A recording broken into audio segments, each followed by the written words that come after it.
talking about defiance here. Defiance. Swing and a drive, left field. It's gone. It's gone. It is bedlam at the bank. The Philadelphia Phillies are 2008 World Champions of Baseball.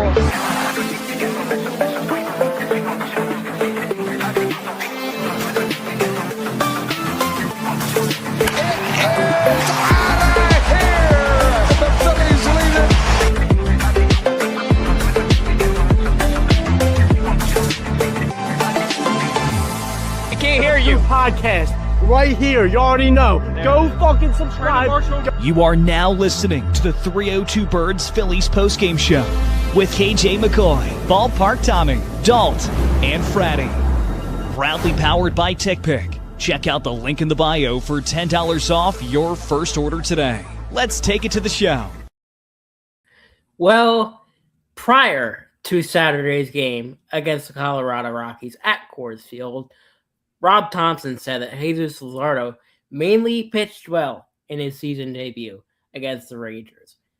I would beg to differ, as that 2 pitches cost him 5 runs. But man, did he have a stellar bounce back tonight, as he went 6 2/3 innings with 11 strikeouts, and the Phillies get a 2-1 win over the Colorado Rockies. I'm Jesse Sharon, alongside Friday to my right. Welcome on in to the Phillies post-game show. Good win for the Phillies as they are getting ever closer to a battle with the Giants out in San Francisco. But Frat, good win for the Phils. What do you got for the people tonight? Oh man, that was a great win. I mean, Jesus, like I said, Jesus came up big here tonight. I know our offense didn't do a whole lot. I know it always seems like it cools down every time we score like 10-something runs, but we still got the job done at Coors Field. At night, well, sort of at night there, but later here on the East Coast. As I know, this is our latest post game of the season so far, with it being like almost a quarter after 11 at night. So right now, yeah. Yeah, it's these games are late, but we try to do our best and go live when we can. We can't always go live, especially these next couple games in San Francisco this week are going to be brutal. So we'll see how things go there.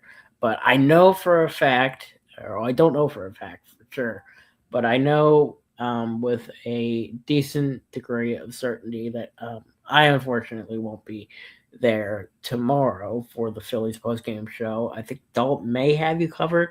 I'll try to cop on if I can, but it's Easter tomorrow. Easter celebrations for most everybody tomorrow. So I got stuff going on. I got the family to tend to. So we'll see how, we'll see who ends up covering tomorrow as the Phillies hopefully look to sweep the Colorado Rockies. But overall, really quiet day after yesterday where we broke out for 10 runs. 2 runs were really all the Phillies needed on tonight. Pretty much in the first inning, Kyle blooped a broken bat double down the left field line to drive in Trey for the Phillies' first run.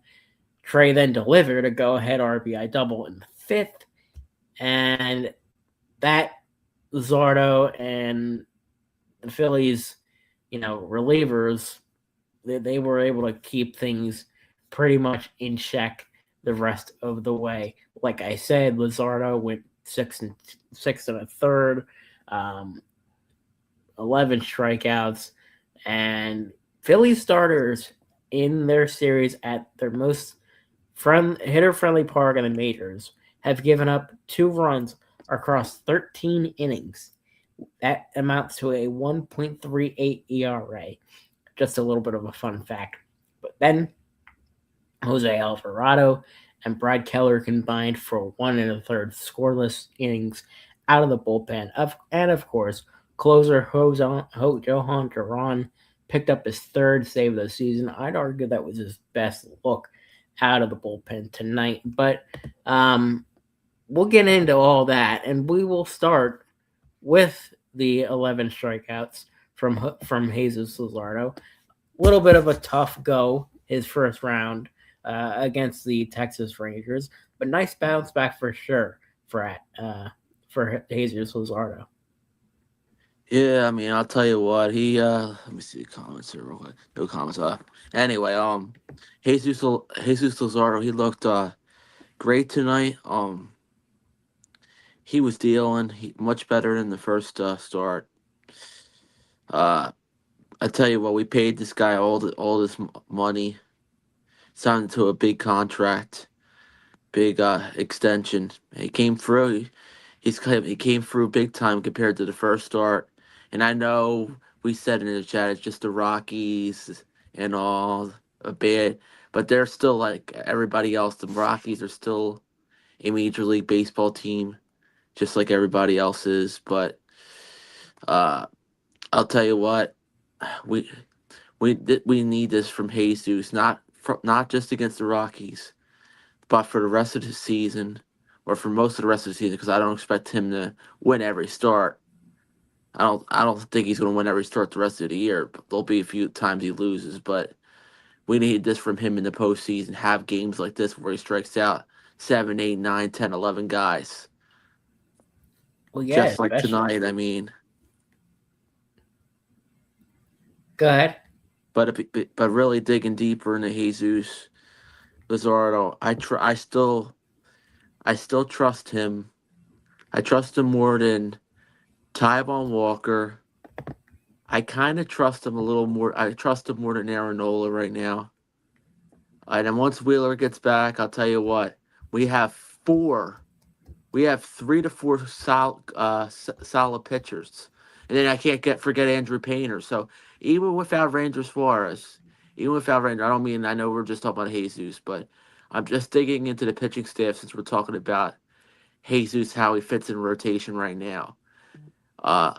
Once we get a Wheeler back and Andrew Painter's looking good, we have a heck of a rotation still. But I would still take Taijuan Walker out of there. So I just figured to mention that since we're talking about the starting pitching right now with Jesus, because I didn't really have much complaints about him. That's why.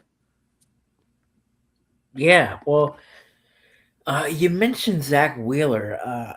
I saw the other day when he's on his way back from rehab with the Lehigh Valley Iron Pigs. He let up 5 runs the other day in that second rehab start. I think his first one went pretty well, but some rough stuff from him that second go around. It sounds like he may or may not make one more before coming back and pitching for the Phillies.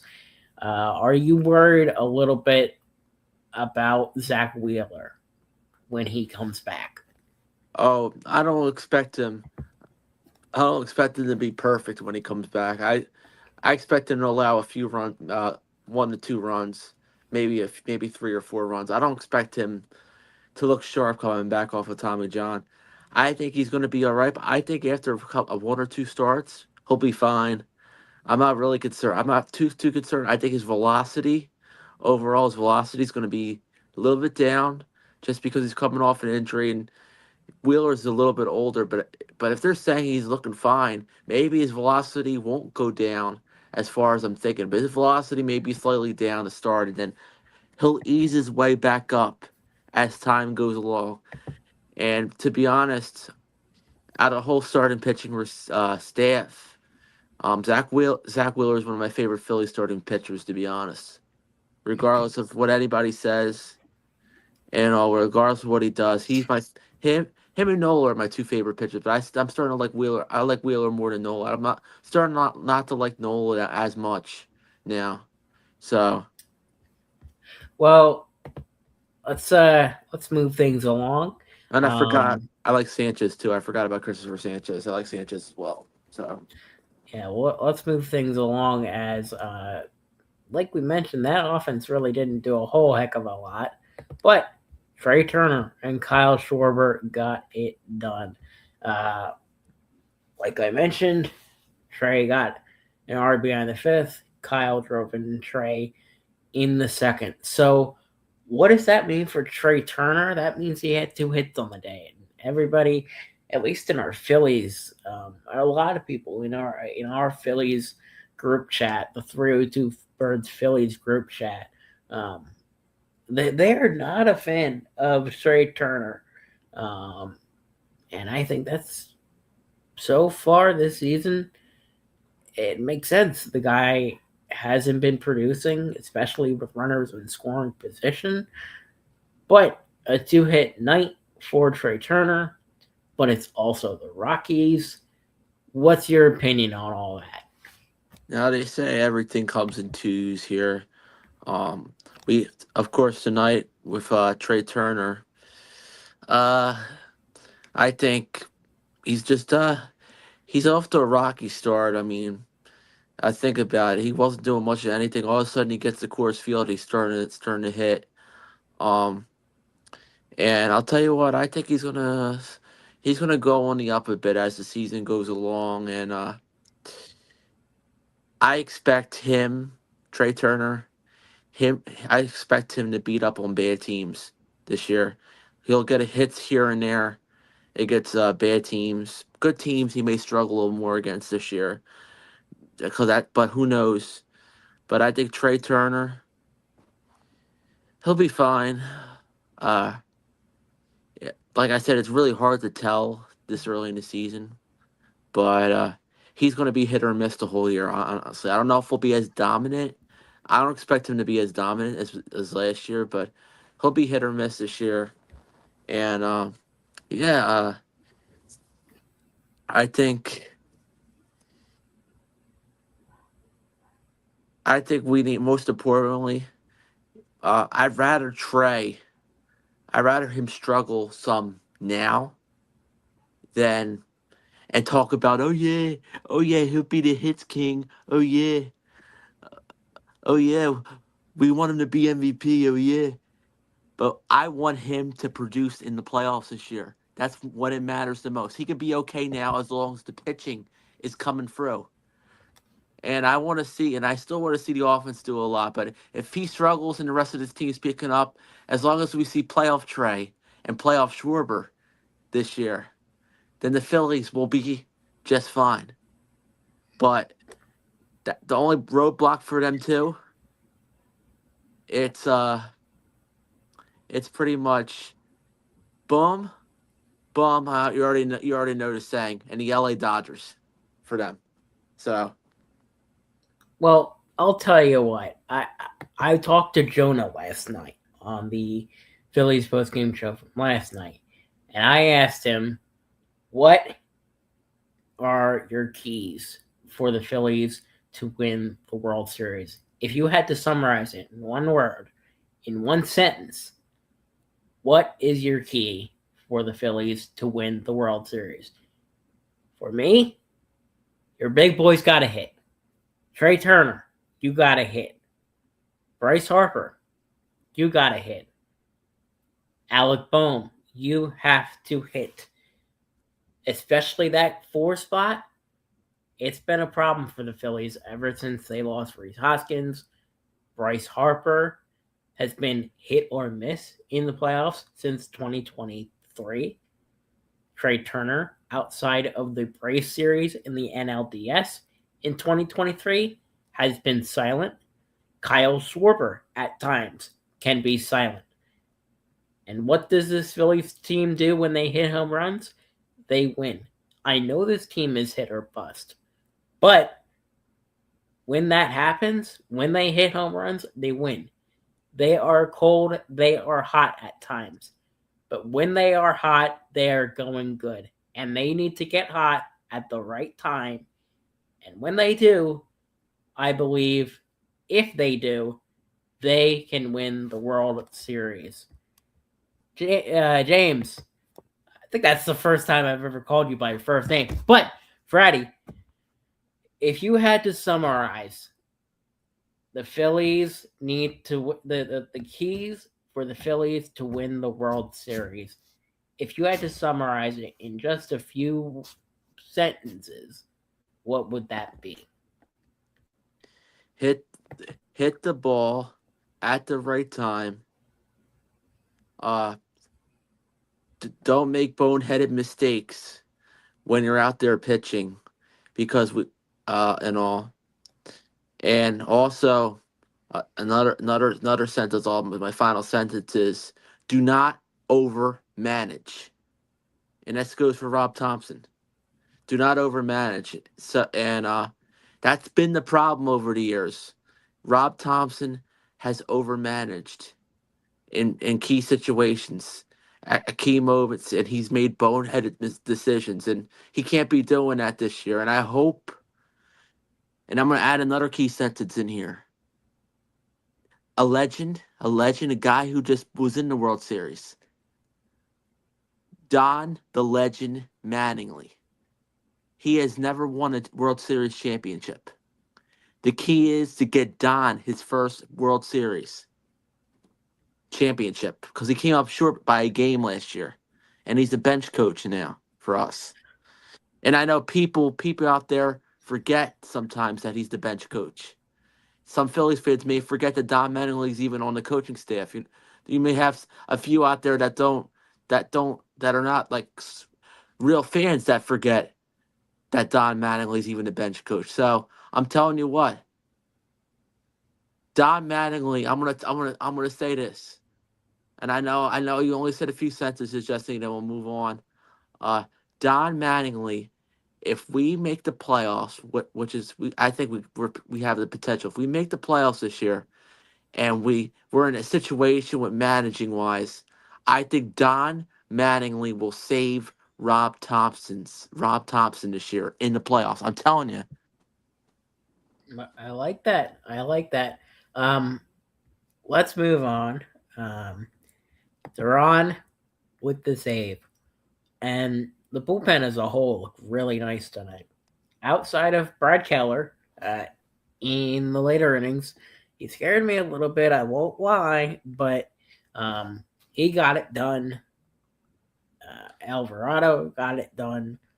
Duran got it done. I mean, listen, you didn't have to throw out Kyle Backus, which is awesome. You didn't have to throw out your bottom feeders in that bullpen, and look what happens. They get the job done. I remember the first game of the regular season against the Rangers just over a week ago. And everybody was like, "Oh, this bullpen, they're not going to be good." Da da da da da. When you have Johan Duran, you're fine. Friday, what do you think? I think we're okay. I mean, I love this edition. At the trade deadline last year, I thought it was good. You got a guy out there that can throw 100 miles per hour. Guy that came from that lonely franchise out there in the Minnesota Twins, who haven't been relevant since Kirby Puckett. I'm going way back to the '90s, but Duran came from a team that doesn't even have a chance to do anything this year. Don't even have a chance to do anything. Don't have a chance to win no World Series. I know it's early yet, but still, Minnesota's not a good team. We all know that. Duran was made for Philadelphia. He was made to come here.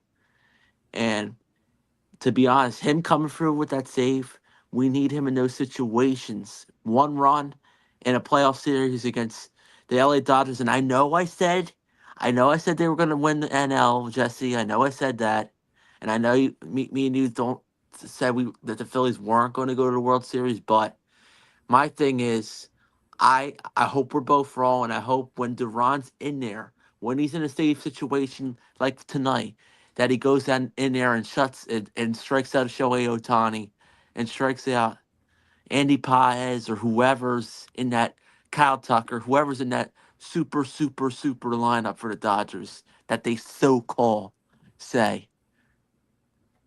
Yeah, well, I mean, I wouldn't exactly.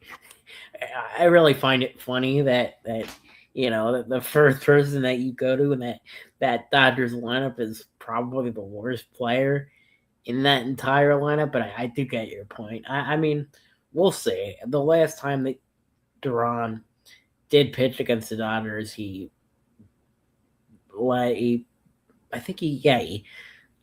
I honestly, dude, I have kind of, I think for my mental sanity, wiped that game from my memory. But if memory does serve me correct, I remember led he led through a bases loaded walk, which then led to Kerkering bending in, of course, a runner on situation like he did in one of the worst plays in Philadelphia sports history. And that unfortunately will forever and ever be ingrained in my brain, just like the Kawhi Leonard thing, just like the hold at the end of the first Eagles Chiefs Super Bowl a few years back. It was awful, but hopefully that doesn't happen again, and hopefully the Dodgers aren't this super team. I think there are definitely some flaws. I mean, the starting pitching is a little rough. I know Blake Snell was injured. Roki Sasaki had a little bit of a rough spring training, but the Phillies also have their flaws. This offense did get shut out the other day, almost shut out by the Washington Nationals pitching, which sort of sucks.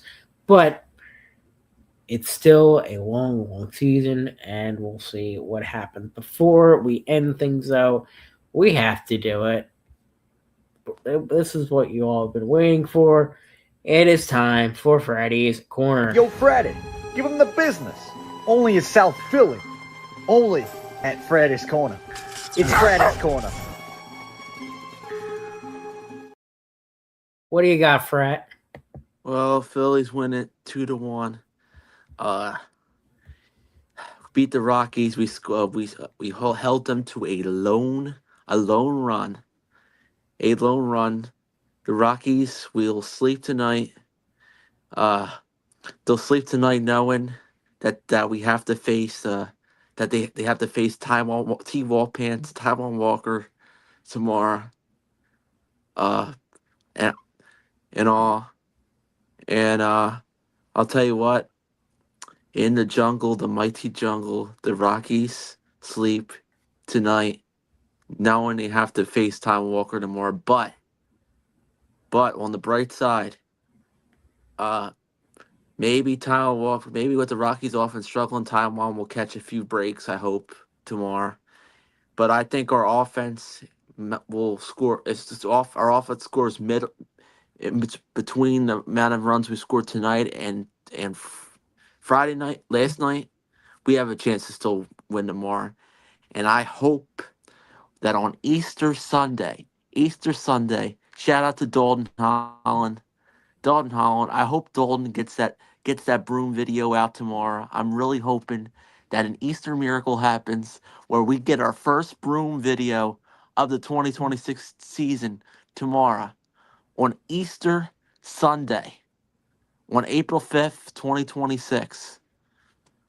First of many, I hope, tomorrow. But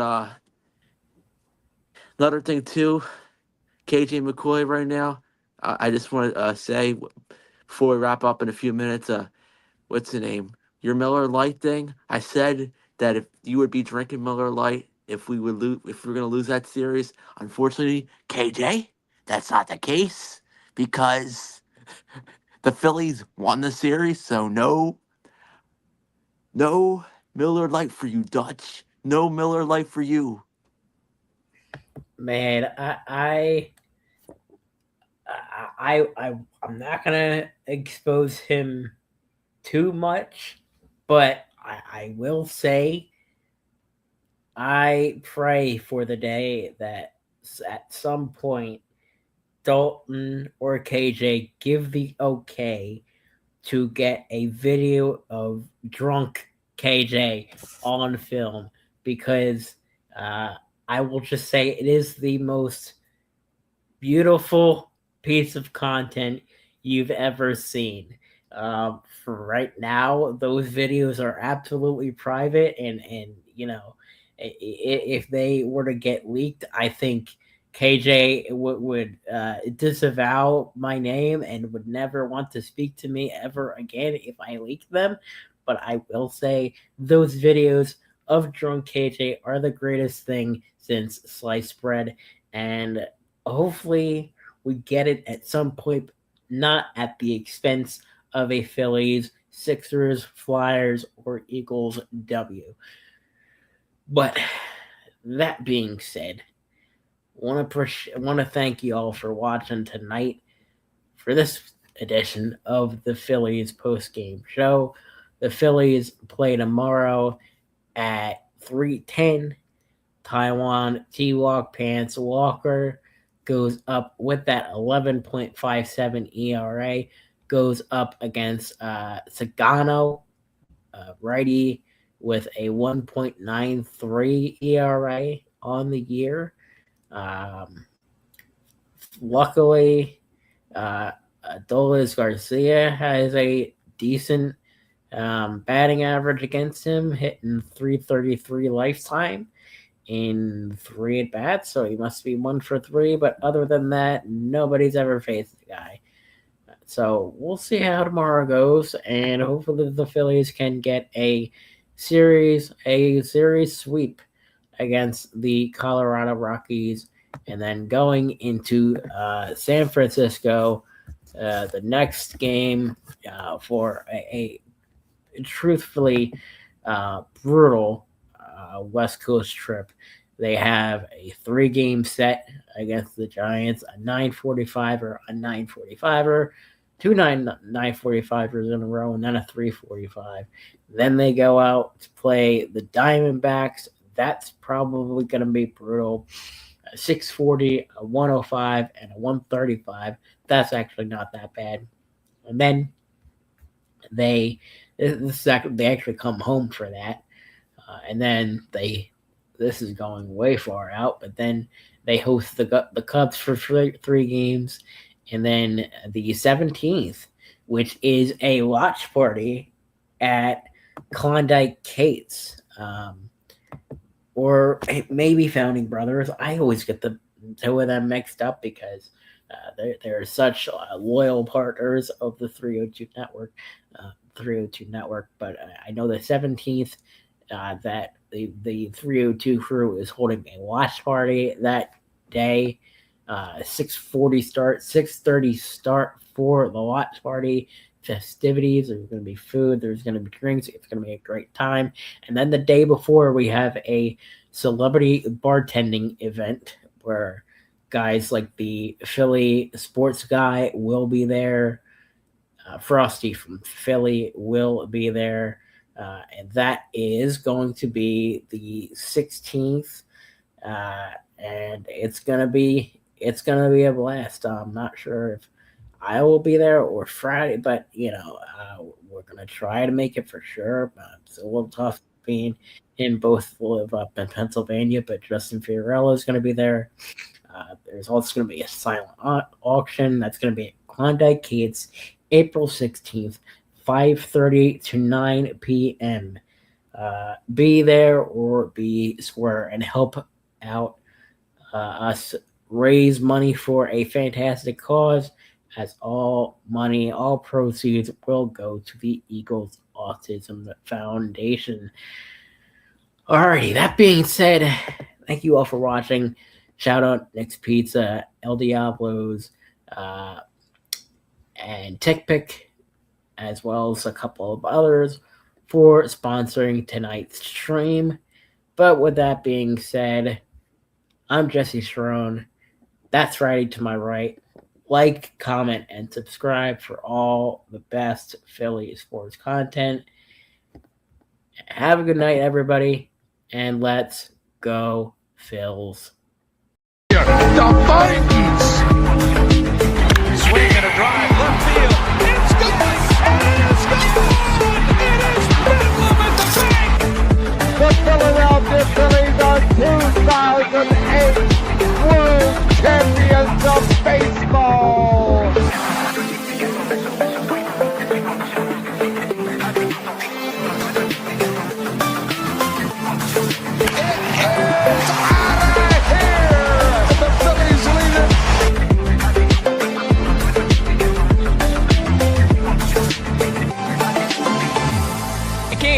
Podcast right here. You already know. Go fucking subscribe.